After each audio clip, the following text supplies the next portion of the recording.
Glória a Deus. Quero saudar todos os irmãos com a paz do Senhor. Deus é bom.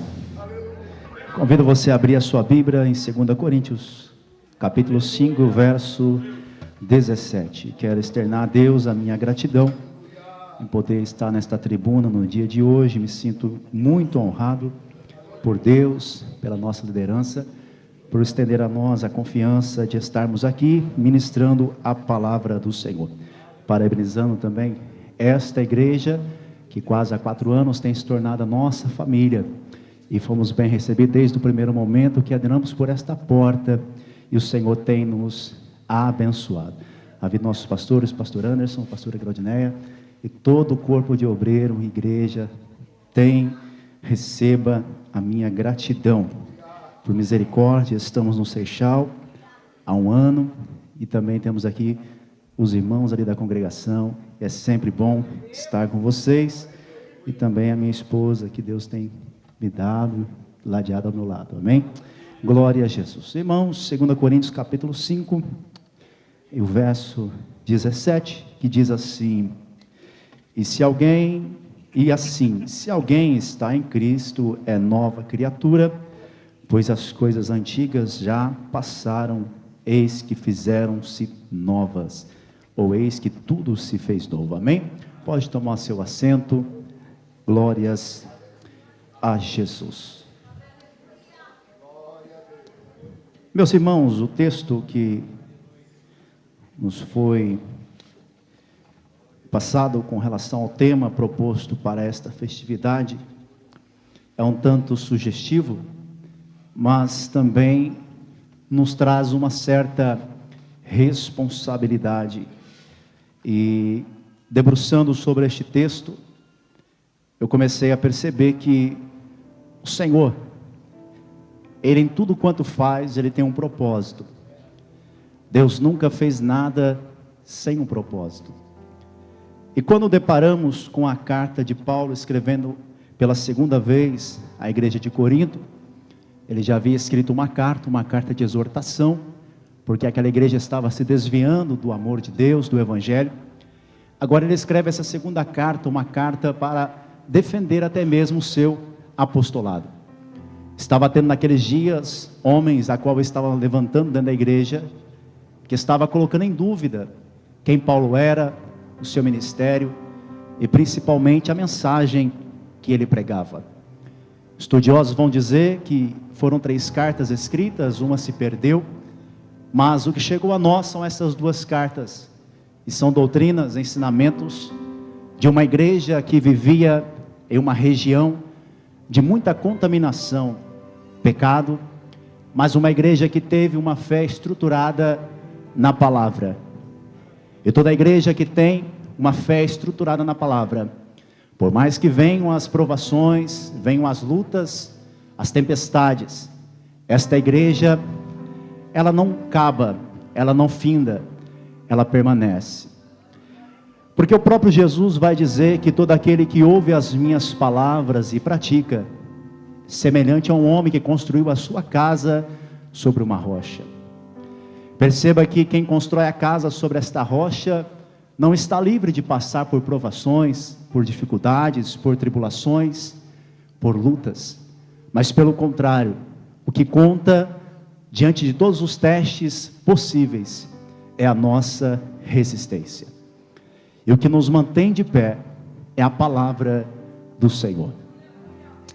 É bem verdade que o capítulo 5 é um capítulo especial, porque Paulo começa falando sobre uma garantia que temos, e a garantia que ele nos dá é que nós temos uma casa, e essa casa não é essa que talvez estamos almejando em comprar aqui em Portugal, almejando em comprar no Brasil, ou já temos, quem sabe.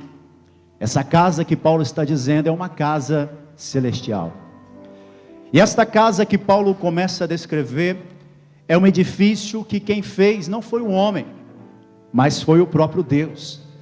A promessa de Cristo em João 14 é justamente essa: não se turbe o vosso coração, credes em Deus, credes também em mim.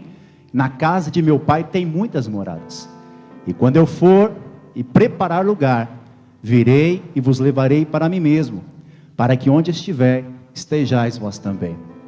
Paulo então começa o capítulo 5 falando sobre esta carta, essa casa, melhor dizendo, e não somente sobre isso, ele também começa a falar sobre a respeito à morte, que a morte é o último inimigo a ser vencido por nós.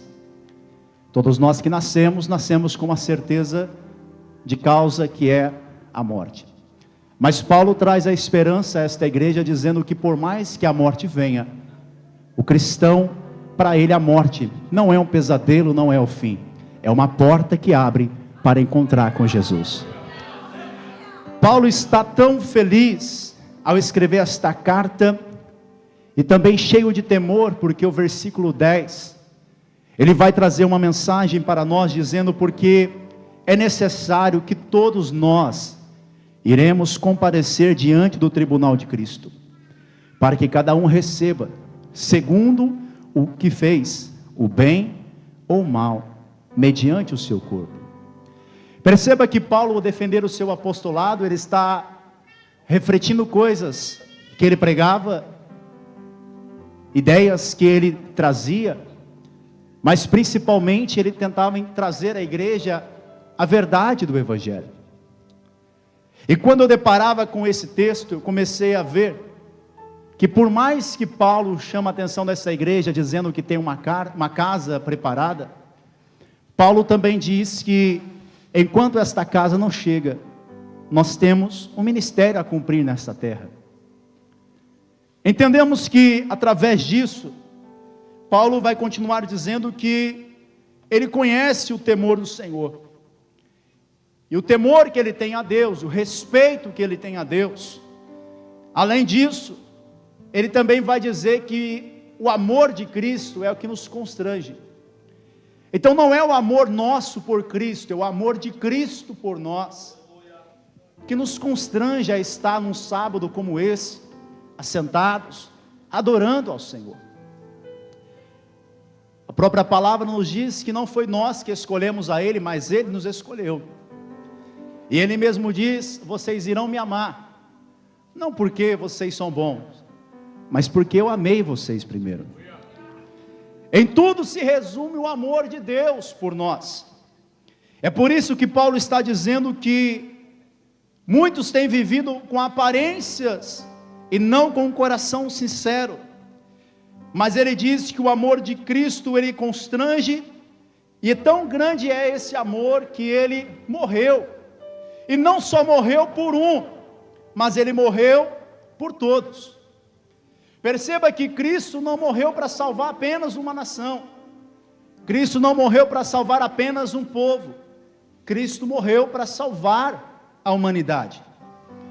E logo, quando encontramos a Cristo, todos nós também devemos morrer. E como é que se morre? É através do batismo. A confissão pública, quando aceitamos a Cristo como Salvador, ela é confinada, ou seja, ela é terminada, ela é concebida ao ato batismal. Quando a pessoa entrega a sua vida a Cristo, ela é instruída na palavra, e então ela é batizada. E Paulo vai dizer em Romanos que o batismo é a representação da morte em Cristo. Quando a pessoa é mergulhada à água, todo o seu corpo é cobrido pela água. Ao se levantar, é o símbolo que ela morreu para o pecado, morreu para o mundo, e agora tem uma nova vida em Cristo.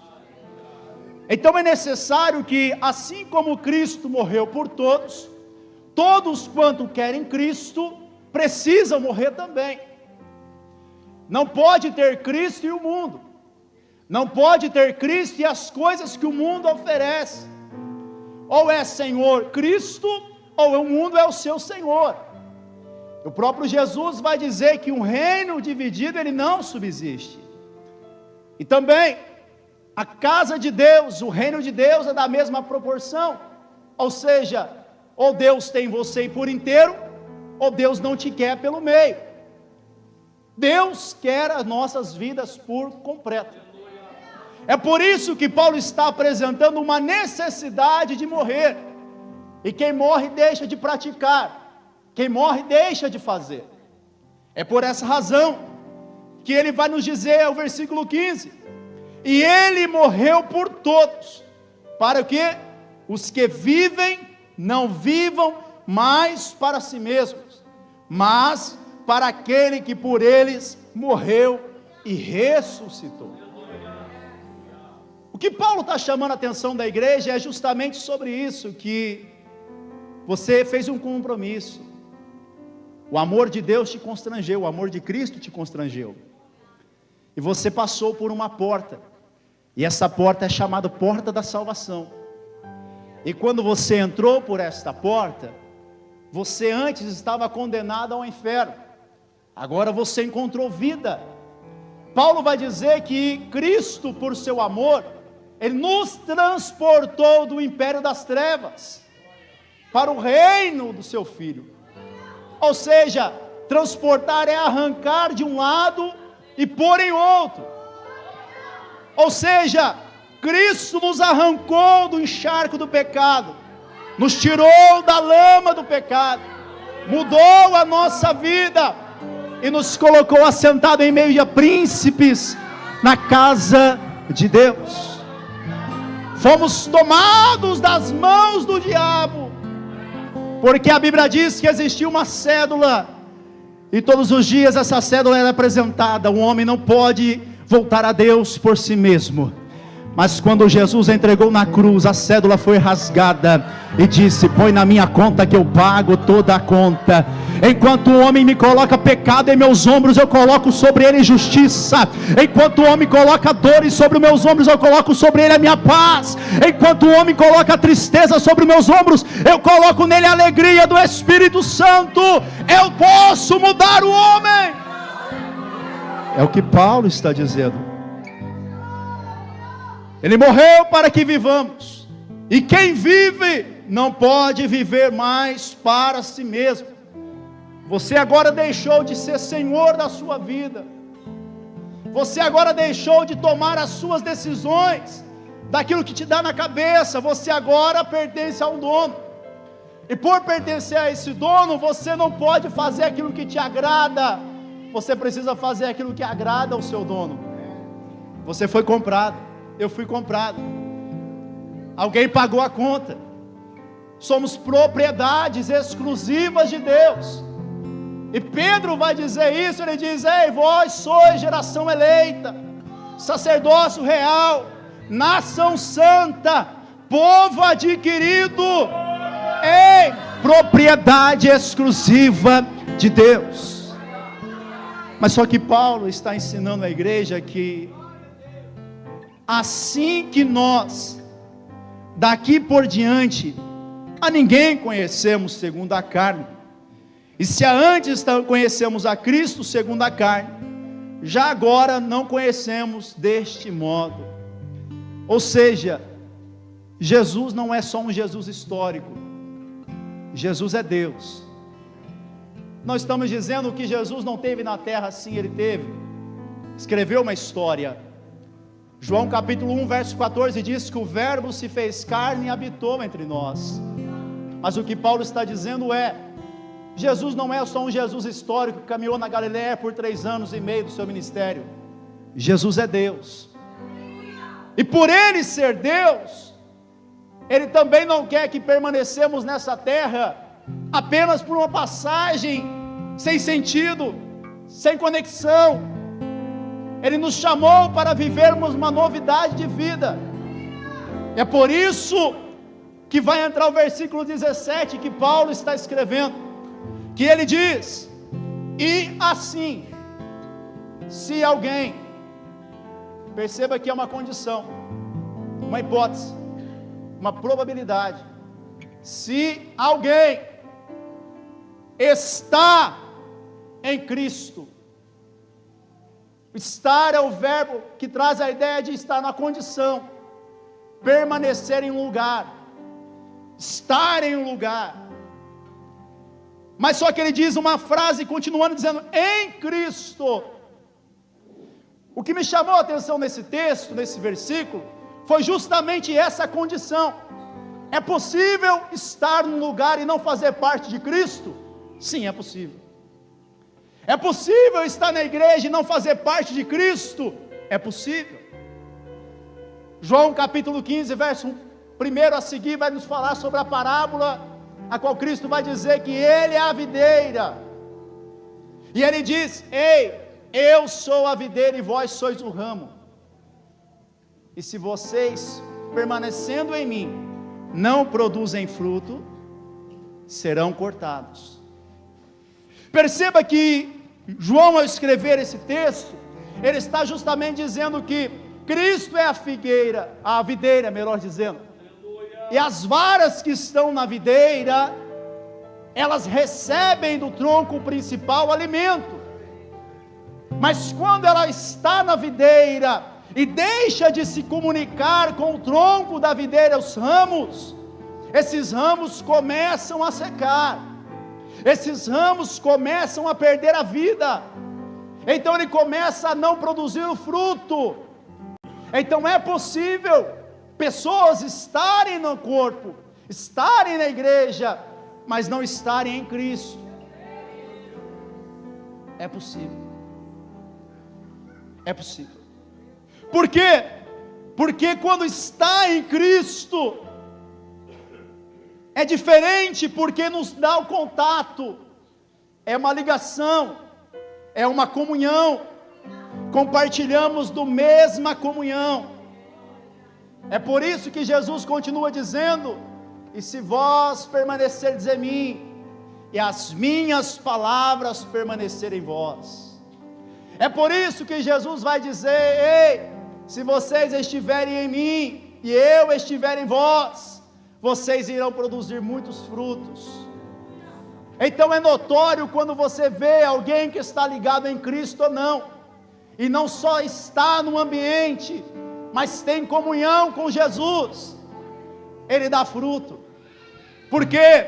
Porque a videira é boa, o problema são as varas. A videira é boa, o que é frágil são as varas. O que estraga não é o tronco, é as varas que quebram. A videira por si só é resistente, o seu tronco, mas os ramos são sensíveis. Mas nesta noite Deus quer fortalecer as nossas vidas e dizer: vai dar fruto, vai dar fruto. O Pai vai passar limpando, o Pai vai tirar tudo que não presta, vai limpar e vai dar fruto.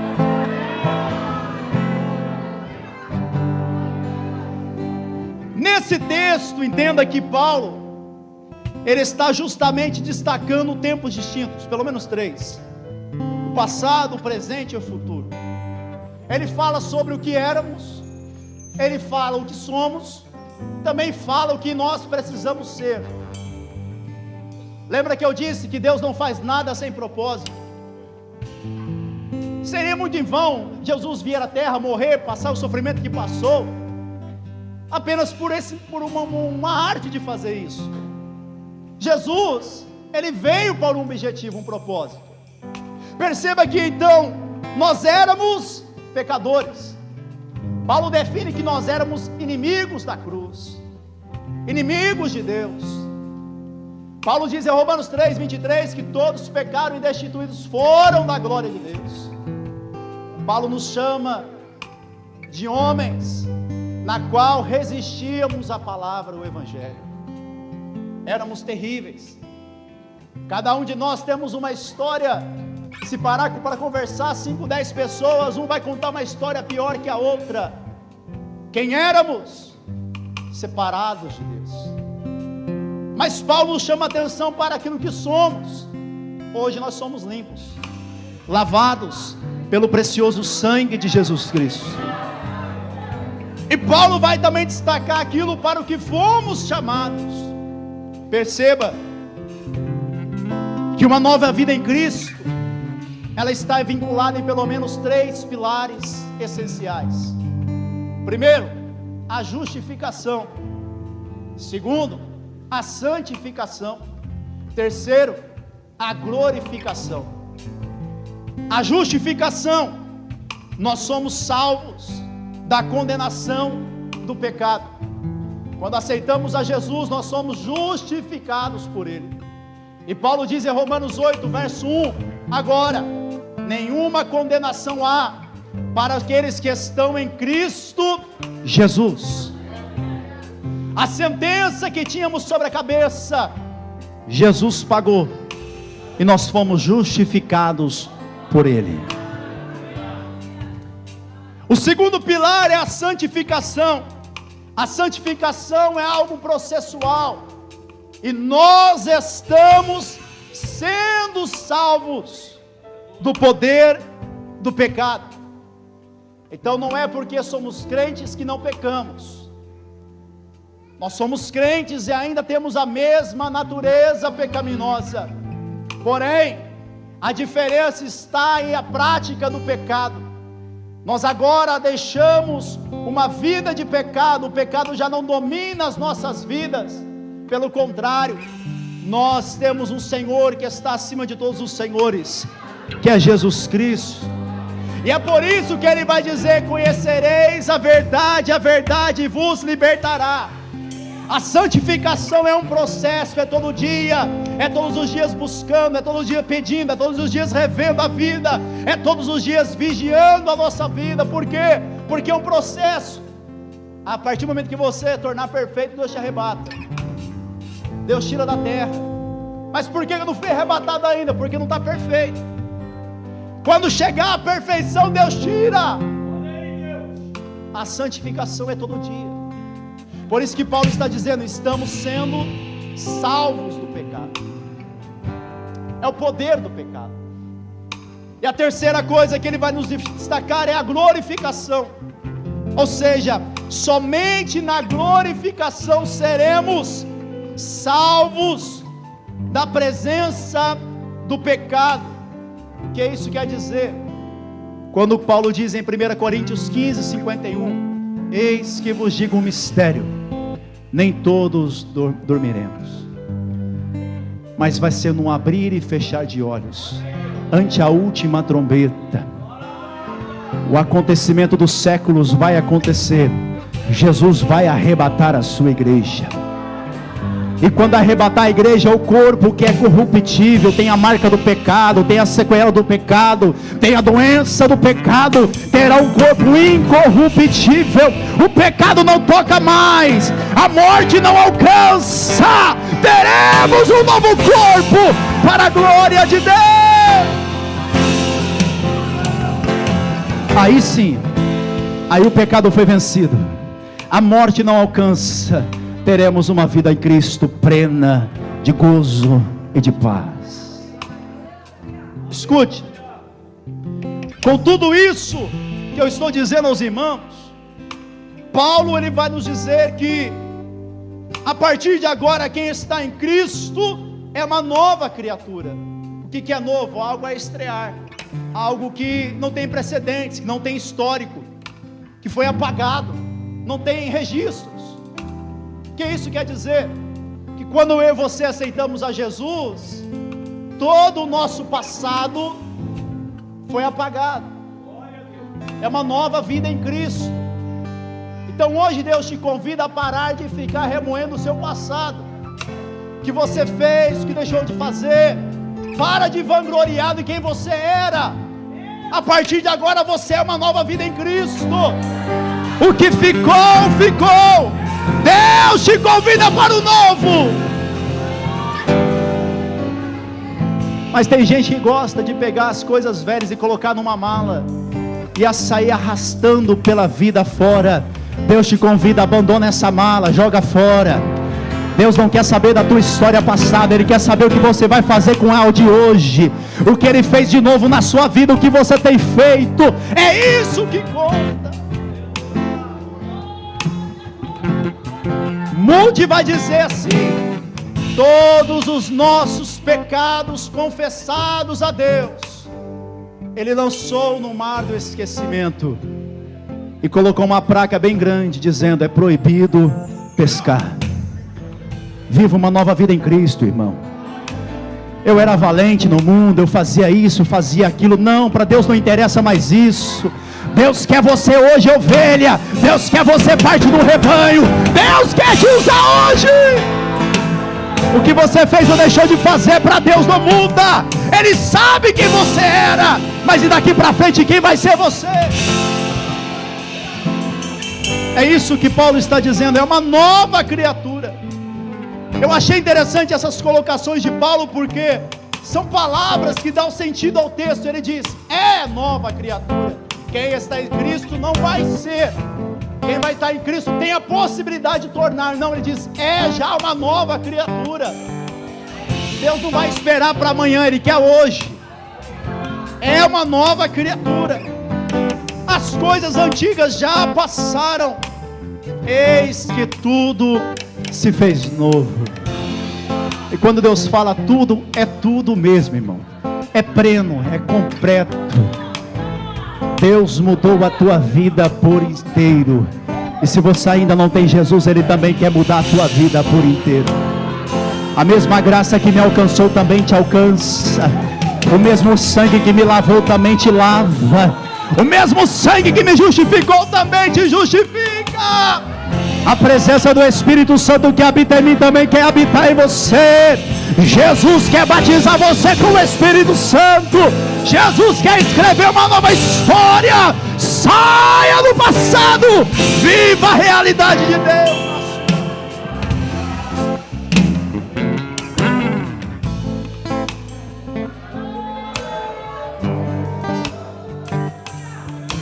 Mas como eu disse, tudo tem um propósito. Seria muito bom pararmos aqui, mas Paulo vai continuar dizendo o que éramos, o que somos e para que somos. Por que somos isso? O versículo 18 vai nos responder, que ele diz, ora, tudo isso provém de Deus, que nos reconciliou consigo mesmo, por meio de Cristo, e nos deu o ministério da reconciliação.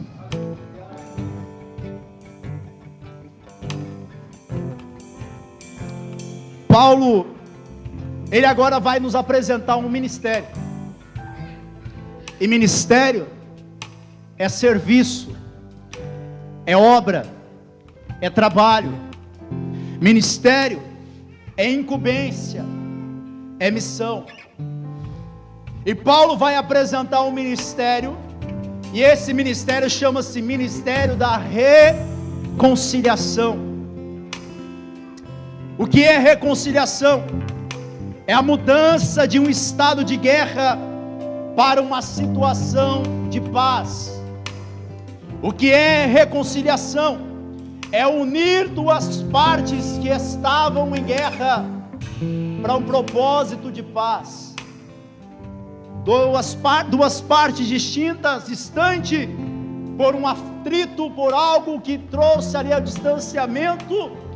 A reconciliação é trazer mais perto, é trazer para debaixo, é abraçar novamente. Mas o que me chama a atenção é que Paulo, ele começa destacando que existe um autor da reconciliação. E Deus é tão bom e perfeito que Ele não manda fazer, Ele dá o exemplo para se fazer. Deus, Ele não diz, vai lá e faz, Ele primeiro faz para dar o exemplo.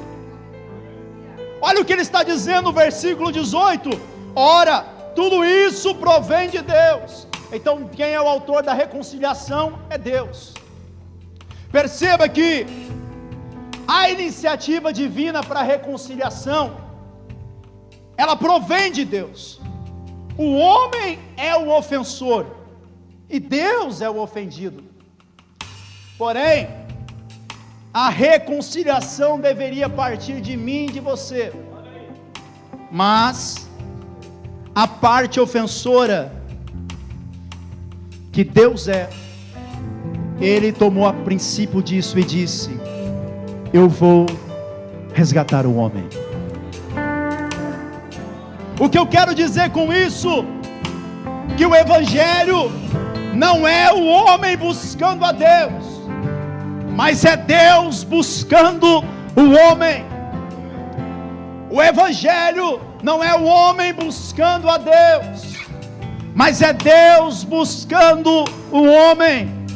É por isso que Jesus vai dizer em Lucas 19:10: e o Filho do Homem veio buscar e salvar todo quanto havia se perdido.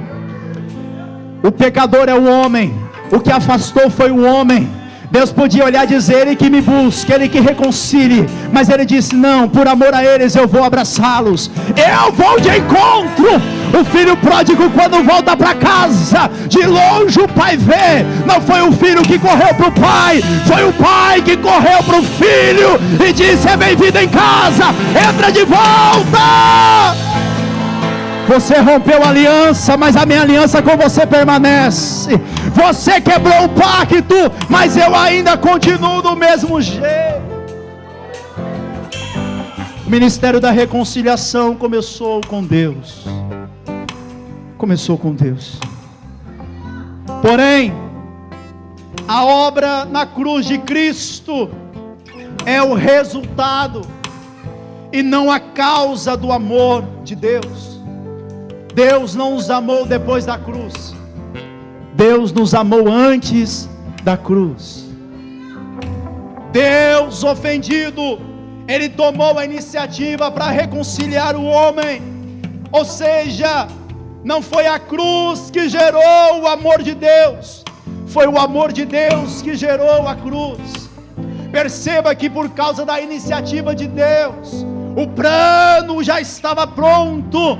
Por a Bíblia dizer que Jesus é o Cordeiro morto antes da fundação do mundo. Deus já havia estabelecido um plano, e o plano de Deus não falha. O plano de Deus é sucesso, o plano de Deus realiza. Eu quero dizer que todo plano de Deus vai acontecer, todo projeto de Deus vai acontecer. Deus não falha na sua palavra.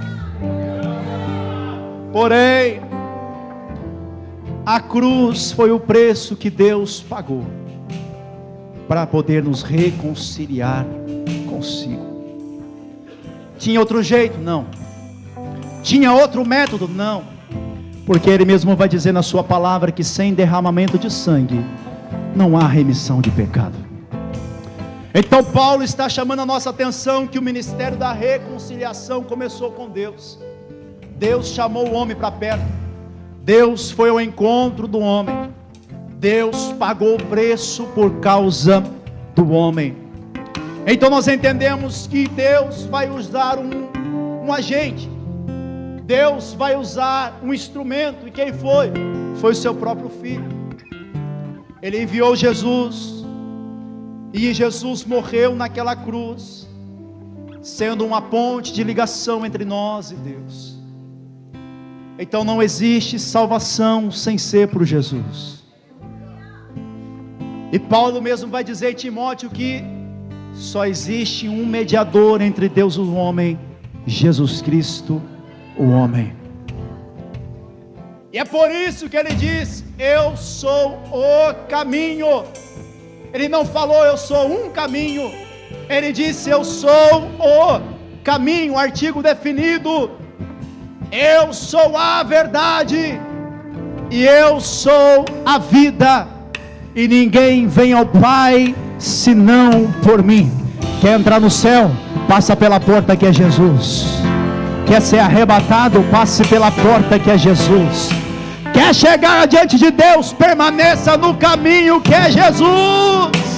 Enquanto vós estiverdes em mim, a minha palavra estiverdes em vós, pedireis o que quiseres e vos será feito. Mas a vontade de Deus tem que cumprir na nossa vida. Amados, e qual foi a base para essa reconciliação? Foi a imputação dos nossos pecados.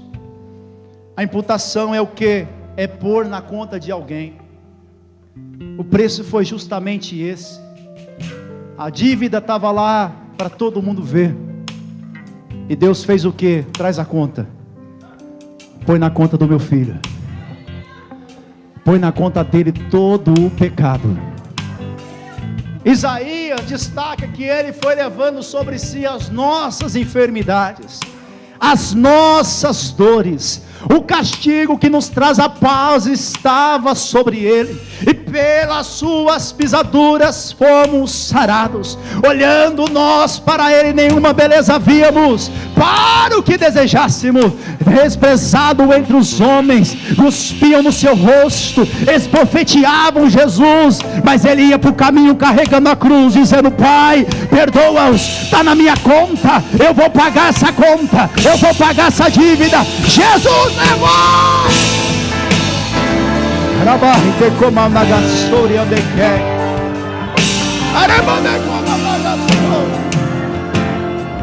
Sexta-feira, 9 horas da manhã, colocaram ele na cruz. Do lado direito, do lado esquerdo, 2 salteadores. E ele calado, porque tinha que ser um cordeiro mudo. Jesus não foi para a cruz para a galera. Jesus não foi falante para a cruz. Jesus foi calado, porque exemplo vale mais do que palavra.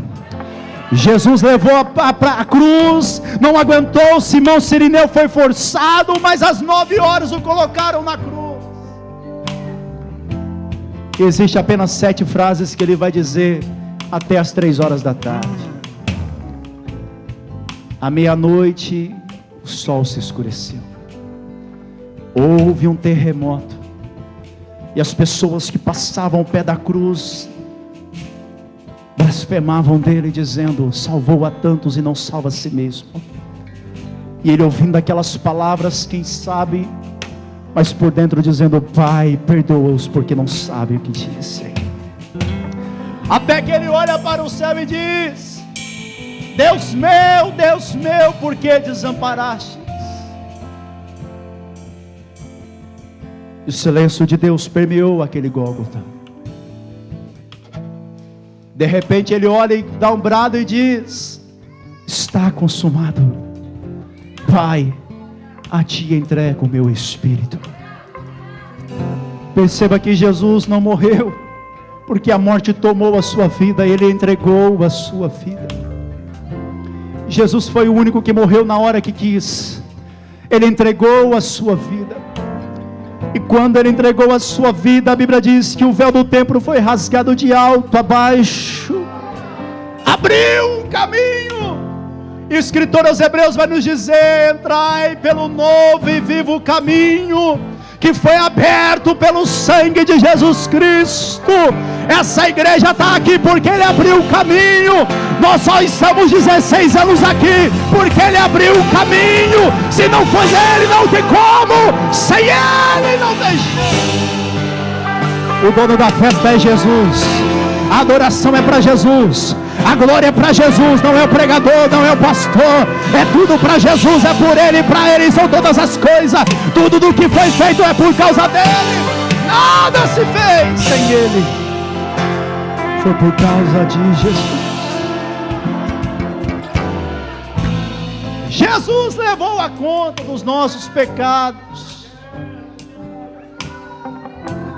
nos justificou.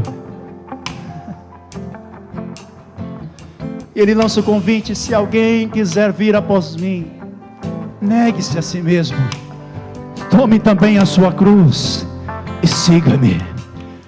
Tome também a sua cruz e siga-me. Não podemos falar de evangelho sem cruz. Não podemos falar de evangelho sem sangue.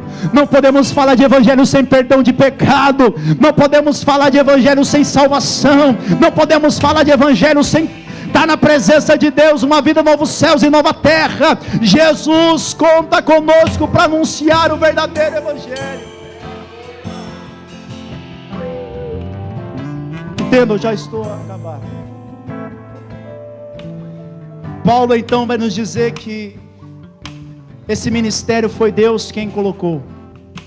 Deus foi o pioneiro em tudo isso, a ponto de entregar o seu próprio filho. Mas só Paulo vai nos dizer, o versículo 20, que agora a nova criatura, ela recebe uma função. E você achou que ia na igreja só para ficar sentado? Recebe uma função. E a função não é vir no culto assistir o culto. Isso a gente faz no cinema. Na igreja nós estamos aqui para servir. É uma função. E qual é a função?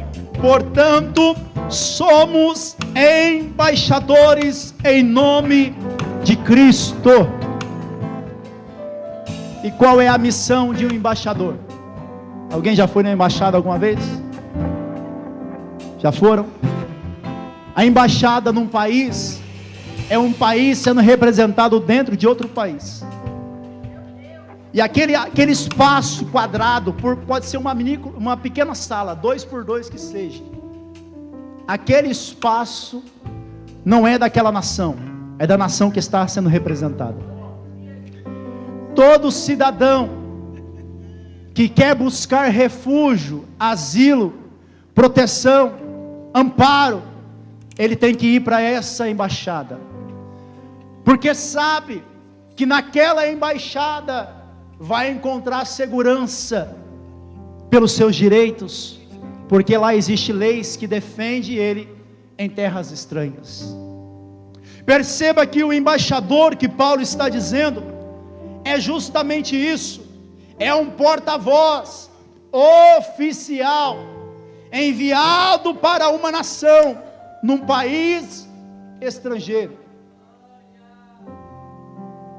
O que Paulo está nos dizendo é que Deus nos deu o ministério da reconciliação, e não somente deu o ministério, o versículo 19 vai nos dizer, que também nos confiou a palavra da reconciliação. Então todo embaixador que sai do seu país para representá-lo em outra nação, ele sai com uma obrigação, ele sai com um destino cravado, e naquela nação ele não vai defender o interesse da nação que ele está adentrando, ele vai defender o interesse da nação que ele veio. Escute, todo embaixador, ele vai para onde o seu país o envia, sabendo da sua responsabilidade. Ele tem que carregar a honra do seu país. Ou seja, tudo que acontece em uma embaixada, aquela nação que está à volta, que está recebendo aquela embaixada, ela olha para aquela embaixada e diz: na terra deles, a lei funciona assim, eles tratam assim situações. E eu comecei a meditar nisso e a perceber que quando Paulo disse que nós somos embaixadores, Paulo está dizendo que nós não somos embaixadores da terra, nós somos embaixadores do céu. É por isso que tem um novo nascimento. João 3 vai nos dizer que nós nascemos do Espírito, e o Espírito não vem da terra, o Espírito vem do alto. E quando diz Isaías que quando vier sobre vós o Espírito do alto que é de descer, os vales se encherão, os montes serão aplainados, a presença do Espírito irá mudar a vossa vida. Perceba que nós somos embaixadores de uma terra que nunca entramos, mas que já sabemos como é. Por quê? Porque o Espírito testifica com o nosso espírito. Se aqui já é bom, imagina no céu. Se aqui já está bom, imagina na presença de Deus. Somos embaixadores e temos a obrigação de transmitir uma mensagem. Como disse, o país que está recebendo uma embaixada está sendo visto tudo o que acontece lá. E hoje nós estamos vivendo dias em que muitas embaixadas do reino têm trazido muitos desgostos. As pessoas têm deixado de cumprir o seu propósito. A honra do reino muitas vezes tem saído do controle. São escândalos e mais escândalos. São pessoas que deveriam ser exemplo e não são exemplo. Mas Deus nos convida, assim como Paulo está nos convidando e dizendo: ei, pare um pouco, reflita. Você agora é novo em Cristo. E se você é novo, você é embaixador de Cristo. Perceba que nós temos o ministério da reconciliação. Por quê? Porque quem é o embaixador, ele nunca pode se naturalizar no país estranho. Mas o que tem de crente querendo ficar nessa terra, irmão? O que tem de crente gostando desse mundo?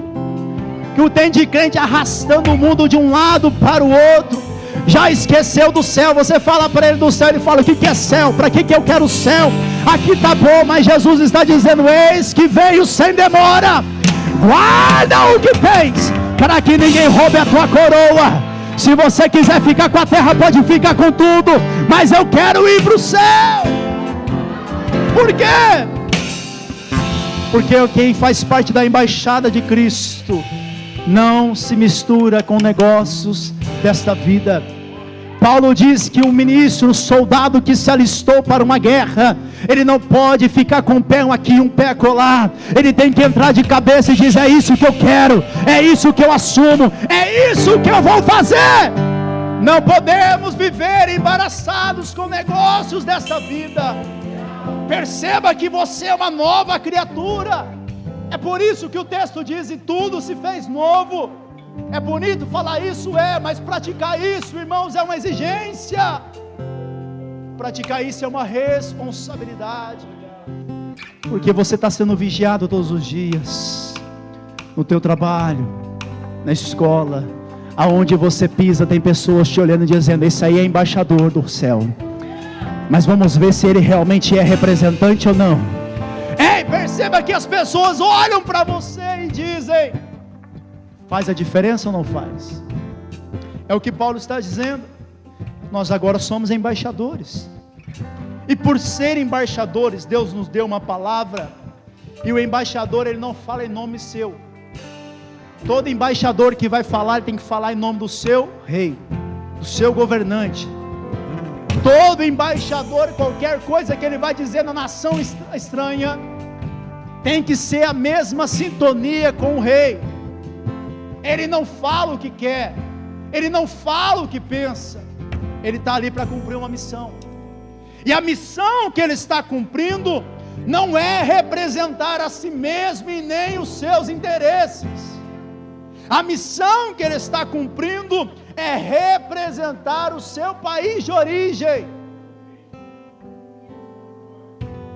E a pergunta que é para nós hoje é: como tem sido a nossa representação? Como tem sido a nossa representação? Por quê? Porque o embaixador, ele deve transmitir uma mensagem que ele ouviu. Ou seja, ele não pode falar em seu nome, ele deve falar no nome do seu governante. E além disso, ele não pode mudar a mensagem no mesmo sentido que ele acha que convém. A mensagem que sai do país de origem para o país estrangeiro tem que ser toda igual. Os pontos, as vírgulas, ele não pode acrescentar e nem tirar. Mas cá para nós, o que tem de mensagens sendo mudadas para manter pessoas na igreja, o que tem de evangelho sendo adulterado para manter pessoas na igreja.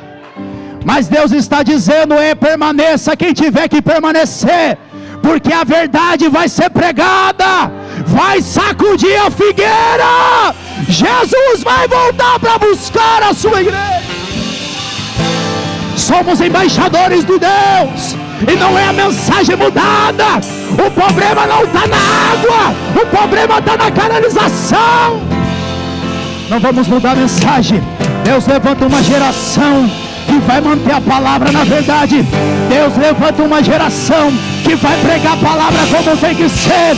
Deus levanta uma geração que vai manter a palavra na verdade.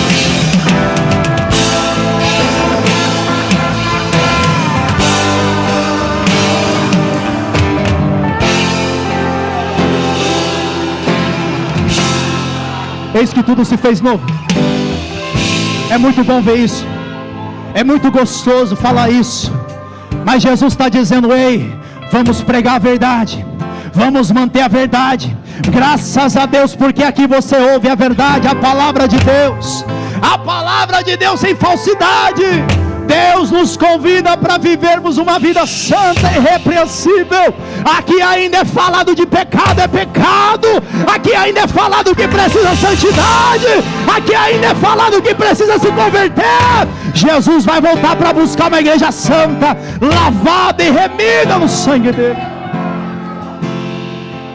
Meu querido, não deixe o tempo passar e você ficar sem fazer a sua missão. Nova criatura eu sou, então me dê frutos. Toda árvore produz fruto, bons ou ruins. Tiago diz que uma fonte de água não pode jorrar dois tipos de água, ou é doce ou é amarga. Deus hoje te convida para um confronto, eu e a minha, você, para dizer: nós não podemos viver no dualismo, dizendo, ei, eu estou no muro, no cá ou de lá. Deus nos chama a responsabilidade e diz, ou você tem água boa, ou você tem água contaminada. Deus quer você por completo. 16 anos de ADMP aqui na Charneca da Caparica, e Jesus está te convidando hoje: faça parte do meu exército, representa o reino na terra. Meus irmãos, não espere que o mundo melhore, mas você foi chamado para o ministério da reconciliação. O que Jesus fez com você, Ele também quer que você faça com o outro. Onde tem guerra, você chega com a paz. Aonde tem tristeza, carregue a alegria do Espírito Santo. Aonde tem dor, traga o consolo. Seja embaixador do reino na terra. Eu quero orar com você.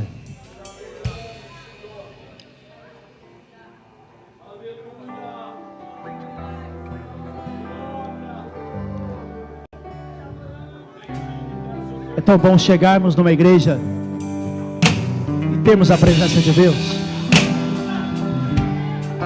Mas o melhor ainda é quando essas portas fecharem, a presença de Deus ir com você para casa. Aonde você tocar os seus pés, você é embaixador de Cristo. Aonde você pisar ali, você está representando Deus. Sabe por quê? Porque na onde tem a presença do homem de Deus, uma mulher de Deus, a potestade bate em retirada, os demônios caem por terra, as enfermidades são destronadas. Deus vai levantar uma geração que vai fazer a diferença em Portugal. Vamos abalar essa nação. Quero convidar você a orar, e você vai falar com Deus agora.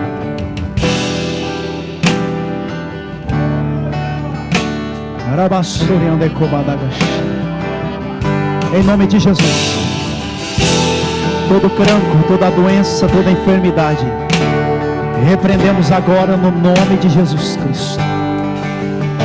Toda dor nos ossos, toda dor no corpo, no sangue, em nome de Jesus Cristo eu repreendo agora. Senhor Jesus, dê saúde a esses embaixadores. Senhor Jesus, levanta esses homens e mulheres para fazer a diferença. Quem sabe muitos aqui estão dizendo, ainda tem um pouco tempo, está findando a minha trajetória. Mas Jesus hoje renova a tua saúde e diz, enquanto você respirar, representa o reino. Em nome de Jesus. Senhor, aqui está a tua igreja. Senhor, a tua palavra, Senhor, ela é suficiente. A tua palavra, ela é suficiente, Senhor. Eu sou apenas um instrumento, Senhor. Que toda honra, toda glória seja o teu nome, ó Pai. Aqui está o teu povo, Senhor, que ouviu a tua palavra. Senhor, eu te peço hoje, Senhor, renova a força desse povo. Levanta uma geração, Senhor, que faça a diferença nesta nação, onde estiver. Batiza com o Espírito Santo nesta noite, Jesus. Sela com a promessa nesta noite, Jesus. Renova novamente essa pessoa. Receba o dom de variedade de línguas. Receba em nome de Jesus o renovo do céu sobre a tua vida.